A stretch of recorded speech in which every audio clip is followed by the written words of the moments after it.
Hello, welcome back to the channel. Thank you ಯಾರೆಲ್ಲ ನನ್ನ ಚಾನಲ್ನ ಸಬ್ಸ್ಕ್ರೈಬ್ ಮಾಡಿದ್ದೀರ. ಇವತ್ತಿನ ಟಾಪಿಕ್ ಲವ್ ರೀಡಿಂಗ್ ಆಗಿರುತ್ತೆ, ಲವ್ ಕ್ಯಾಂಡಲ್ ರೀಡಿಂಗ್ ಆಗಿರುತ್ತೆ. ಏನಿವತ್ತು ಎರಡು ಕ್ಯಾಂಡಲ್ಸ್ ಇಟ್ಟಿದ್ದೀನಿ ಅಂತ ನೋಡ್ತಾ ಇದ್ದೀರಾ, ಒಂದು ರೆಡ್ ಒಂದು ಬ್ಲೂ. ಇವತ್ತಿನ ಟಾಪಿಕಲ್ಲಿ ನಾನು ಯಾವ ರೀತಿ ರೀಡಿಂಗ್ ಮಾಡ್ತಿದ್ದೀನಿ ಅಂತಂದರೆ, ನಿಮ್ಮ ಪಾರ್ಟ್ನರ್ದಿದು. ಓಕೆ, ನಿಮ್ಮ ಪಾರ್ಟ್ನರ್ ಹೆಸರು ಈ ಲೆಟರ್ಸಿಂದ ಶುರುವಾಗ್ತಾ ಇದೆ ಅಂತಂದರೆ you are yellow candle. Okay, ನಿಮ್ಮ ಪಾರ್ಟ್ನರ್ ಹೆಸರು ಈ ಆಲ್ಫಾಬೆಟ್ಸಿಂದ ಶುರುವಾಗ್ತಿದೆ ಅಂದರೆ red candle. Clear? So alphabets ಪ್ರಕಾರ ನೀವು ಕ್ಯಾಂಡಲ್ನ ಚೂಸ್ ಮಾಡಬಹುದು. ಫಾರ್ ಎಕ್ಸಾಂಪಲ್, ನೀವು ನಿಮ್ಮ ಹೆಸರನ್ನ ಇಲ್ಲಿ ಚೂಸ್ ಮಾಡ್ತೀನಿ, ನಿಮ್ಮ ಪಾರ್ಟ್ನರ್ ಹೆಸರನ್ನ ಇಲ್ಲಿ ಚೂಸ್ ಮಾಡ್ತೀನಿ ಅಂದ್ರೂ ಫೈನ್, ನೋ ಪ್ರಾಬ್ಲಮ್. ಈ ರೀತಿಯಾಗಿ ರೀಡಿಂಗ್ನ ಶುರು ಮಾಡ್ತಾ ಇದ್ದೀನಿ. ಮೊದಲಿಗೆ ಈ ಆಲ್ಫಾಬೆಟ್ಸ್ ಇರುವಂತಹ ಲವ್ ರೀಡಿಂಗ್ನ ನಾನು ಮಾಡ್ತಾ ಇದ್ದೀನಿ. ಈ ಹೆಸರಲ್ಲಿ ನಿಮ್ಮ ಪಾರ್ಟ್ನರ್ ಹೆಸರು ಶುರುವಾಗುತ್ತೆ ಅಂದರೆ this is the love reading.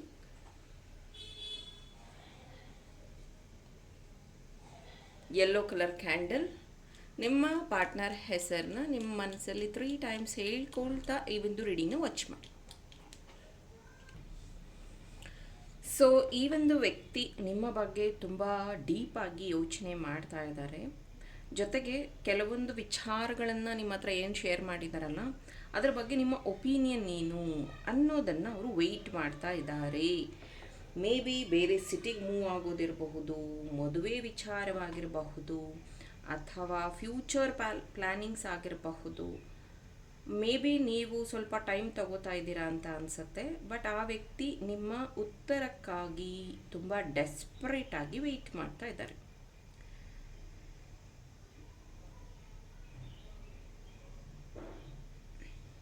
ನಿಮ್ಮ ಫೋಟೋ ಸಹ ನೋಡುವಂಥದ್ದು, ಪದೇ ಪದೇ ನಿಮ್ಮ ಫೋಟೋ ನೋಡುವಂಥದ್ದು, ನಿಮ್ಮನ್ನು ಮಿಸ್ ಮಾಡ್ಕೋತಾ ಇರುವಂಥದ್ದು, ಆ್ಯಂಡ್ ಕೃತಜ್ಞತೆ ಸಹ ಇದೆ ಅವರಿಗೆ. ಅಂದರೆ ನಿಮ್ಮಿಂದ ನನಗೆ ಒಳ್ಳೆಯದಾಗಿದೆ, ನಿಮ್ಮಿಂದ ನನ್ನ ಪ್ರಾಬ್ಲಮ್ ಸಾಲ್ವ್ ಆಗಿದೆ, ಯು ಆರ್ ಸೋ ಗ್ರೇಟ್, ನೀವು ನನಗೆಲ್ಲ ಪ್ರಪಂಚದ ಪ್ರೀತಿಯನ್ನು ಕೊಟ್ಟಿದ್ದೀರಾ, ನಿಮ್ಮ ಒಂದು ಸಪೋರ್ಟ್ ಅವರು ತುಂಬ ನೆನಪಿಸ್ಕೋತಾರೆ, ಡೈಲಿ ತುಂಬ ನೆನಪಿಸ್ಕೋತಾರೆ. ಹೌದು, ಈ ಒಂದು ವ್ಯಕ್ತಿಗೆ ಡಿಸ್ಟ್ರ್ಯಾಕ್ಟ್ ಮಾಡೋದಕ್ಕೆ, ಡಿಸ್ಟ್ರಾಕ್ಷನ್ಸ್ ಆಗೋದಕ್ಕೆ ಅವರ ಫ್ರೆಂಡ್ಸ್ ಇರಬಹುದು, ಫ್ಯಾಮಿಲಿ ಮೆಂಬರ್ಸ್ ಇರಬಹುದು, ಅವರನ್ನು ತುಂಬ ಡಿಸ್ಟ್ರ್ಯಾಕ್ಟ್ ಮಾಡ್ತಾ ಇದ್ದಾರೆ ಈ ಒಂದು ಎನರ್ಜಿಯಿಂದ. ಮೇ ಬಿ ನಿಮ್ಮಕ್ಕಿಂತ ಚೆನ್ನಾಗಿರೋ ಪಾರ್ಟ್ನರ್ ಅವ್ರಿಗೆ ಸಿಗ್ತಾರೆ ಅಂತ, ಅಥವಾ ಈ ಒಂದು ಪ್ರೀತಿಯಲ್ಲಿ ಯಾವುದೇ ರೀತಿಯ ಔಟ್ಕಮ್ ಇರೋದಿಲ್ಲ, you have to move on ಅನ್ನೋ ರೀತಿ. ಯಾಕಂದರೆ ಇಲ್ಲಿ ಮ್ಯಾರಿಡ್ ಕಪಲ್ಸ್ ಇರಬಹುದು, ಮ್ಯಾರೇಜ್ ಆಗಿರೋರು ಇರಬಹುದು, ಅಥವಾ ಒಬ್ಬರು ಮ್ಯಾರೇಜ್ ಆಗಿರಬಹುದು, ಡಿವೋರ್ಸ್ಗಾಗಿ ವೆಯ್ಟ್ ಮಾಡ್ತಿರಬಹುದು, ಅಥವಾ ಆಲ್ರೆಡಿ ಮದುವೆ ಫಿಕ್ಸ್ ಆಗಿರೋದಿರಬಹುದು. ಸಮ್ ಕನ್ಫ್ಯೂಷನ್ಸ್ ಅನ್ನುವಂಥದ್ದು ಇಲ್ಲಿ ಎದ್ದು ಕಾಣ್ತಾ ಇದೆ. ಬಟ್ ಆ ವ್ಯಕ್ತಿಗೆ ನಿಮ್ಮನ್ನು ಪ್ರೀತಿ ಮತ್ತು ಮದುವೆ ವಿಚಾರದಲ್ಲಿ ನಿಮ್ಮನ್ನು ಅವರು ತುಂಬಾ ಮೆಮೊರೈಸ್, ಅಂದರೆ ನಿಮ್ಮನ್ನು ವಿಜುವಲೈಸ್ ಮಾಡುವಂಥದ್ದು, ಅವರು ನಿಮ್ಮ ಜೊತೆಗಿರುವಂಥದ್ದನ್ನು ತುಂಬ ಖುಷಿ ಪಟ್ಕೊಂಡು ಆ ಒಂದು ಕನಸು ಕಾಣೋದು ಅಂತಾರಲ್ಲ, ಆ ರೀತಿಯಲ್ಲಿ ಆ ವ್ಯಕ್ತಿ ತುಂಬಾ ಹಚ್ಕೊಂಡಿರುವಂಥದ್ದು, ನಿಮ್ಮ ಬಗ್ಗೆನೇ ಡ್ರೀಮ್ಸ್ ಕಾಣ್ತಿರುವಂಥದ್ದು, ನಿಮ್ಮ ಯೋಚನೆಗಳನ್ನು ಮಾಡ್ತಿದ್ದಾರೆ. ಮೇ ಬಿ ಕಾಂಪಿಟೇಟಿವ್ ಎಕ್ಸಾಮ್ಸ್ನ ಅಟೆಂಡ್ ಮಾಡೋದಕ್ಕೋಸ್ಕರ ಅವರು ಪ್ರಿಪೇರ್ ಆಗ್ತಿರಬಹುದು, ಅಥವಾ ಈ ವ್ಯಕ್ತಿ ಆಲ್ರೆಡಿ ಗೌರ್ಮೆಂಟ್ ಸೆಕ್ಟರಲ್ಲಿ ಕೆಲಸ ಮಾಡ್ತಿರುವಂಥವ್ರು ಆಗಿರಬಹುದು. ಬಿಕಾಸ್ ತುಂಬ ಶಿಸ್ತು ಅಥವಾ ಪಂಕ್ಚುಯಾಲಿಟಿ ಅಂತಾರಲ್ಲ, ಅದು ಎದ್ದು ಕಾಣ್ತಾ ಇದೆ ಈ ವ್ಯಕ್ತಿಯಲ್ಲಿ, ಸಿನ್ಸಿಯಾರಿಟಿ ಆ ಥರ. ಈ ಒಂದು ವ್ಯಕ್ತಿ ಸ್ಪಿರಿಚುವಲಿ ಸ್ಟ್ರಾಂಗ್ ಇದ್ದಾರೆ ಅನ್ನೋದಕ್ಕಿಂತ ತುಂಬಾ ನಾಲೆಡ್ಜಬಲ್ ಪರ್ಸನ್ ಇದ್ದಾರೆ. ನೀವು ಏನಾದರೂ ವಿಷಯಗಳನ್ನು ಶೇರ್ ಮಾಡುವಾಗ ತುಂಬ ಡೀಪರ್ ಲೆವೆಲಲ್ಲಿ ಅರ್ಥ ಮಾಡ್ಕೊಳ್ಳುವಂಥದ್ದು, ಜೊತೆಗೆ ನಿಮ್ಮ ಇಚ್ಛೆ ಏನಿದೆಯೋ ಅದಕ್ಕೆ ಅವರು ಸಪೋರ್ಟ್ ಮಾಡುವಂಥದ್ದು. ಎಸ್, ನಿನಗೆ ಇಷ್ಟ ಇದ್ದರೆ ನೀನು ಆ ದೇವಸ್ಥಾನಕ್ಕೆ ಹೋಗು, ನಿನಗೆ ಇಷ್ಟ ಇದ್ದರೆ ಇದನ್ನು ಕಲಿ, ಈ ಥರ ಅವರು ನಿಮಗೆ ಸಪೋರ್ಟ್ ಮಾಡುವಂಥದ್ದಿದೆ.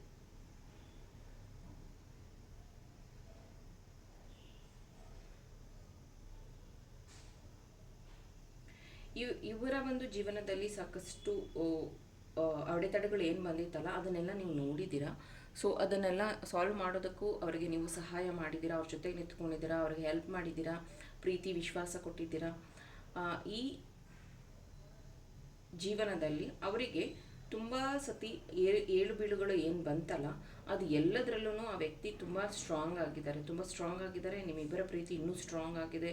ನಿಮ್ಮಿಬ್ಬರ ಪ್ರೀತಿಯಲ್ಲಿ ಯಾವ ವ್ಯಕ್ತಿಯ ಇನ್ವಾಲ್ವ್ಮೆಂಟ್ ಇಲ್ಲದೆ ಇರೋ ರೀತಿಯಲ್ಲಿ ನೀವಿಬ್ಬರು ಇನ್ನೂ ಸ್ಟ್ರಾಂಗ್ ಆಗಿ ಬಾಂಡಿಂಗ್ನ ಬೆಳೆಸ್ಕೊತಾ ಇದ್ದೀರಾ. ಸೊ ಇಲ್ಲಿ ಪ್ರೀತಿ ಥರ್ಡ್ ಪಾರ್ಟಿ ಇನ್ವಾಲ್ವ್ಮೆಂಟ್ ಇರಬಹುದು, ಅಥವಾ ನಿಮ್ಮ ಪ್ರೀತಿಯಲ್ಲಿ ತೊಂದರೆ ಆಗ್ತಿದೆ ಅಂತಂದರೆ ಪ್ಲೀಸ್ ಯೂಸ್ ಲವ್ ಜಾರ್. ಇದನ್ನು ನಾನು ಆಲ್ರೆಡಿ ಕ್ರಿಯೇಟ್ ಮಾಡಿ ವರ್ಷ ಕ್ರಿಯೇಟ್ ಮಾಡ್ತೀನಿ. ತುಂಬಾ ಡಿಮ್ಯಾಂಡಿಂಗಲ್ಲಿ ಹೋಗುತ್ತೆ ಇದು. ಇದರಲ್ಲಿ rosemary, rose petal, clear quartz, rose quartz, love quartz ಎಲ್ಲದನ್ನು ಆ್ಯಡ್ ಮಾಡಿರ್ತೀನಿ. ಇಂಟೆನ್ಷನ್ ಕ್ರಿಯೇಟ್ ಮಾಡಿರ್ತೀವಿ. ತುಂಬ ಚೆನ್ನಾಗಿ ವರ್ಕ್ ಆಗುತ್ತೆ ಇದು. ನಿಮಗೇನಾದರೂ ಬೇಕು ಅಂತಂದರೆ ನನ್ನ ವಾಟ್ಸಪ್ ನಂಬರ್ಗೆ ಮೆಸೇಜ್ ಮಾಡಿ.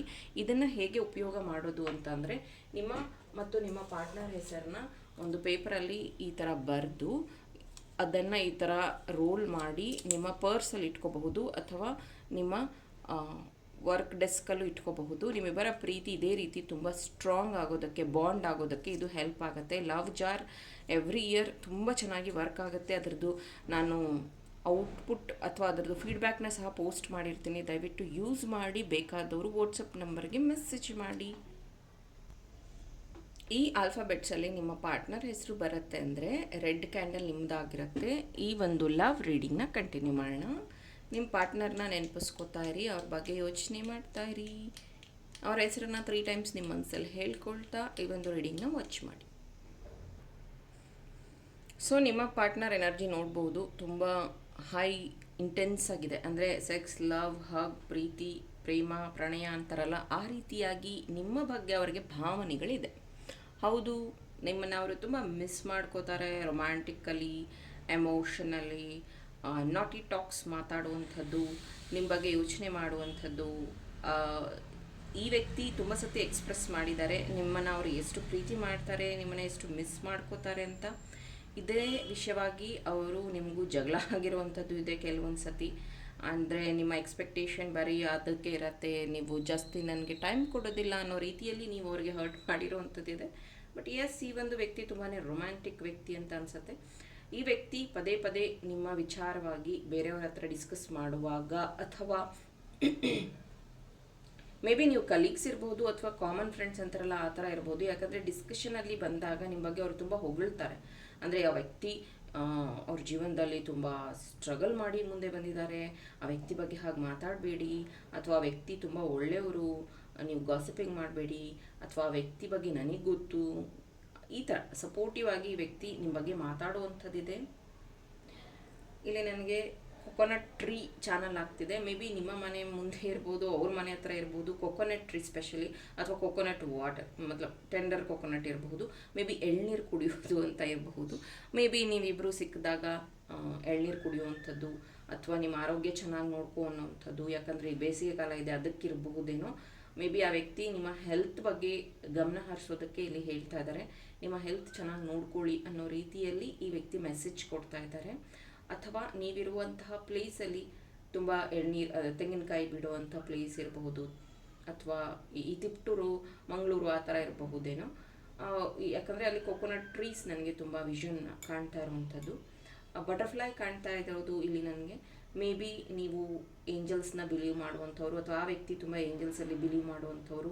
ಮೇ ಬಿ ಬಟರ್ಫ್ಲೈ ಕಾಣಿಸ್ದಾಗ ಅವ್ರು ನಿಮ್ಗೆ ಹೇಳ್ತಾರೆ ಅನಿಸುತ್ತೆ, ನೀನು ಹೇಳ್ತಿರ್ತೀಯ, ನಿನ್ನ ವಿಶ್ ಫುಲ್ಫಿಲ್ ಆದರೆ ಬಟರ್ಫ್ಲೈ ಕಾಣಿಸುತ್ತೆ, ಏಂಜಲ್ ನಂಬರ್ ಕಾಣಿಸುತ್ತೆ, 1111 ಕಾಣಿಸುತ್ತೆ ಅಂತ. ಮೇ ಬಿ ಆ ವ್ಯಕ್ತಿ ಮಾತಾಡುವಾಗ, ನೀವು ಮಾತಾಡುವಾಗ ಬಟರ್ಫ್ಲೈ ಕಾಣಿಸ್ದಾಗ, ಏಂಜಲ್ ನಂಬರ್ ಕಾಣಿಸ್ದಾಗ ಆ ವ್ಯಕ್ತಿ ನಿಮ್ಗೆ ಹೇಳ್ತಿರ್ತಾರೆ, ನೋಡು ನೀನು ಹೇಳಿದ ಸತ್ಯ ಈ ಥರ ಆಗ್ತಾ ಇದೆ ಅಂತ. ಗುರು ರಾಘವೇಂದ್ರ ಸ್ವಾಮಿನ ಇಬ್ಬರೂ ತುಂಬ ನಂಬ್ತೀರಾ, ತುಂಬ ಪೂಜೆ ಮಾಡ್ತೀರಾ. ಹಾಗೆಯೇ ಇಲ್ಲಿ ಮಠಕ್ಕೆ ಹೋಗುವಂಥದ್ದು, ದೇವಸ್ಥಾನಗಳಿಗೆ ಹೋಗುವಂಥದ್ದು. ಮೇ ಬಿ ನೀವು ಸಪ್ರೇಟಾಗಿ ಹೋಗ್ಬೋದು ಅಥವಾ ಜೊತೆಗೆ ಹೋಗಬಹುದು.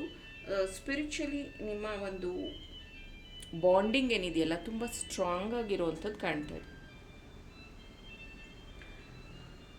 ತುಂಬ ಸತಿ ವ್ಯಕ್ತಿ ನಿಮಗೆ ಹೇಳಿದ್ದಾರೆ, ನಿನ್ನನ್ನು ನಾನು ತುಂಬ ಚೆನ್ನಾಗಿ ನೋಡ್ಕೊತೀನಿ ಜೀವನದಲ್ಲಿ, ನೀನು ನನಗೆ ಸಿಕ್ಕಂತಹ ವರ, ಗಿಫ್ಟ್ ಅಂತ ತುಂಬ ಸತಿ ಹೇಳ್ಕೊಂಡಿದ್ದಾರೆ. ಮತ್ತು ಅದೇ ರೀತಿಯಾಗಿ ನಡ್ಕೋತಾರೂ ಸಹ. ಕೆಲವೊಂದು ಸತಿ ಮಾತನ್ನು ಬಿಟ್ಟರೆ ಅವರು 1 ವಾರಗಟ್ಟಲೆ 10 ದಿನದ ಗಟ್ಟಲೆ ಮಾತೇ ಆಡೋದಿಲ್ಲ, ನಂಬರ್ ಸಹ ಬ್ಲಾಕ್ ಮಾಡಿಬಿಡ್ತಾರೆ. ಬಟ್ ನಿಮ್ಗೆ ಅನ್ನಿಸ್ತಾ ಇರುತ್ತೆ, ಇವ್ರನ್ನ ಯೂಸ್ ಮಾಡ್ಕೊತಾ ಇದ್ದಾರೆ, ಆಟ ಆಡ್ತಿದ್ದಾರೆ, ನನ್ನ ಬಳಸ್ಕೊತಾ ಇದ್ದಾರೆ ಅಂತಲೂ ಈ ವ್ಯಕ್ತಿ ಕೆಲವೊಂದು ಸತಿ ನಿಮ್ಮನ್ನು ಅವಾಯ್ಡ್ ಮಾಡೋದಕ್ಕೂ ಅದೇ ನಿಮ್ಮ ಸಿಟ್ಟು ಕಮ್ಮಿ ಆಗಲಿ, ನಿಮಗೆ ನಿಮ್ಮ ಪ್ರೀತಿ ಅಥವಾ ಅವರ ಪ್ರೀತಿ ರಿಯಲೈಸ್ ಆಗಲಿ ಅನ್ನೋದಕ್ಕೆ ಈ ವ್ಯಕ್ತಿ ಈ ಥರದ ಒಂದು ಕೆಲಸ ಮಾಡ್ತಾರೆ. ಅಂದರೆ ನಂಬರ್ ಬ್ಲಾಕ್ ಮಾಡುವಂಥದ್ದು, ನಿಮ್ಮ ಹತ್ರ ಮಾತಾಡದೇ ಇರುವಂಥದ್ದನ್ನು ಮಾಡ್ತಾರೆ. ಬಿಲೀವ್ ಮೀ, ಈ ಒಂದು ವ್ಯಕ್ತಿ ಸ್ಪಿರಿಚುವಲಿ ಸ್ಟ್ರಾಂಗ್ ಇರೋದ್ರಿಂದನೋ ಏನೋ ಗೊತ್ತಿಲ್ಲ, ಪದೇ ಪದೇ ಅವರು ನಿಮ್ಮ ಬಗ್ಗೆ ದೇವಸ್ಥಾನದಲ್ಲಿ ಪೂಜೆ ಮಾಡಿಸುವಂಥದ್ದು ಅಥವಾ ನಿಮ್ಮ ಬಗ್ಗೆ ಒಳ್ಳೇದಾಗಲಿ ಅಂತ ದೇವರ ಹತ್ರ ಕೇಳ್ಕೊಳ್ಳುವಂಥದ್ದನ್ನು ಮಾಡ್ತಿರ್ತಾರೆ. ಅವ್ರು ಹೇಳ್ತಾರೂ ಸಹ ನಿಮಗೆ, ನಾನು ಈ ಜಾತ್ರೆಗೆ ಹೋಗಿದ್ದೆ, ಈ ಥರ ಕೇಳ್ಕೊಂಡೆ, ಈ ದೇವಸ್ಥಾನಕ್ಕೆ ಹೋಗಿದ್ದೆ, ನಿನಗೂ ಒಳ್ಳೇದಾಗಲಿ ಅಂತ ನಾನು ಬೇಡ್ಕೊಂಡೆ, ಈ ಥರದ್ದನ್ನು ಆ ವ್ಯಕ್ತಿ ನಿಮ್ಮ ಹತ್ರ ಶೇರ್ ಮಾಡಿರುವಂಥದ್ದಿದೆ. ಈ ವ್ಯಕ್ತಿ ತುಂಬಾ ಎಮೋಷನಲಿ ಕನೆಕ್ಟೆಡ್ ಇದ್ದಾರೆ ನಿಮಗೆ. ನಾನು ಹೇಳ್ದಂಗೆ ನಿಮ್ಮ ಮತ್ತು ಅವರ ಮಧ್ಯೆ ತುಂಬ ಜಗಳ ಮನಸ್ತಾಪ ಬರ್ತಿದೆ, ಏನು ಮಾಡಿದ್ರೂ ಕಾಂಪ್ರಮೈಸ್ ಕಷ್ಟ ಆಗುತ್ತೆ, ಇಬ್ಬರಿಗೂ ಅವಾಗವಾಗ ಪ್ರೀತಿಯಲ್ಲಿ ತೊಂದರೆ ಆಗ್ತಿದೆ ಅಂದರೆ ದಯವಿಟ್ಟು ಯೂಸ್ ಮಾಡಿ ಈ ಒಂದು ರೋಸ್ ಕ್ವಾರ್ಟ್ಸ್ ಅಥವಾ ಏನೋದು ಲವ್ ಜಾರ್ ಅಂತಲೇ ಕರಿತೀವಿ. ಎವ್ರಿ ಇಯರ್ ಇದನ್ನು ನಾನು ಕ್ರಿಯೇಟ್ ಮಾಡ್ತೀನಿ, ಇಂಟೆನ್ಷನಲ್ಲಿ ಕ್ರಿಯೇಟ್ ಮಾಡ್ತೀನಿ. ತುಂಬ ಚೆನ್ನಾಗಿ ಬ್ಯೂಟಿಫುಲ್ಲಾಗಿ ವರ್ಕ್ ಆಗುತ್ತೆ. ಇದರಲ್ಲಿ ರೋಸ್ಮೆರೀಸ್, ಹಾಗೆಯೇ lavender, rose petals, rose quartz, clear quartz, love quartz ಎಲ್ಲದನ್ನು ಯೂಸ್ ಮಾಡಿ ಬ್ಯೂಟಿಫುಲ್ಲಾಗಿ ಇಂಟೆನ್ಷನ್ ಕ್ರಿಯೇಟ್ ಮಾಡಿರ್ತೀವಿ. ಇದರಿಂದ ನಿಮ್ಮ ಲವ್ ಲೈಫಲ್ಲಿ ಬಾಂಡಿಂಗ್ ತುಂಬ ಚೆನ್ನಾಗಾಗತ್ತೆ. ಇದನ್ನು ಹೇಗೆ ಬಳಸೋದು ಅಂತಂದರೆ, ಲವ್ ಜಾರ್ನ ನಿಮ್ಮ ಮತ್ತು ನಿಮ್ಮ ಪಾರ್ಟ್ನರ್ನ ಹೆಸರು ಬರೆದು ಈ ರೀತಿಯಾಗಿ ಇಟ್ಟು ಇದನ್ನು ನಿಮ್ಮ ಒಂದು ವರ್ಕ್ ಡೆಸ್ಕ್ ಮೇಲೆ ಇಟ್ಕೋಬಹುದು, ನಿಮ್ಮ ಪರ್ಸಲ್ಲಿ ಇಟ್ಕೋಬಹುದು, ಅಥವಾ ಅವ್ರ ಫೋಟೋನಾದರೂ ಈ ಥರ ರೋಲ್ ಮಾಡಿ ಇಟ್ಕೋಬಹುದು. ಇದರಿಂದ ನಿಮ್ಮಿಬ್ಬರ ಲವ್ ಬಾಂಡಿಂಗ್ 100% ತುಂಬ ಸ್ಟ್ರಾಂಗ್ ಆಗುತ್ತೆ. ಒಂದು ಸತಿ ಯೂಸ್ ಮಾಡಿ ನೋಡಿ. ಬೇಕಾದವರು ವಾಟ್ಸಪ್ ನಂಬರ್ಗೆ ಮೆಸೇಜ್ ಮಾಡಿ. ಇದು ನನ್ನ WhatsApp number. All the best.